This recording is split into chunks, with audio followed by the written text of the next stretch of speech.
अस्सलाम वालेकुम viewers, welcome back to my YouTube channel daily tips with Asma. आज की इस वीडियो में हम आपको बताएंगे कमर नाम का मतलब क्या है। कमर नाम का शुमार लड़कों के नामों में होता है। कमर एक इस्लामी नाम है। कमर नाम की इब्तदाई तारीख अरबी ज़ुबान से निकलती है।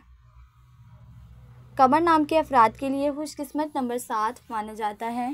माहिरीन के मुताबिक कमर नाम के लड़के बहुत खुश मिजाज होते हैं। कमर नाम का मतलब है चाँद। कमर नाम के लड़कों के लिए खुशकिस्मत दिनों में एतवार और मंगल का दिन शामिल है। कमर नाम के अफराद के लिए मुवाफिक रंगों में हल्का सुर्ख और जंगनुमा रंग शामिल है।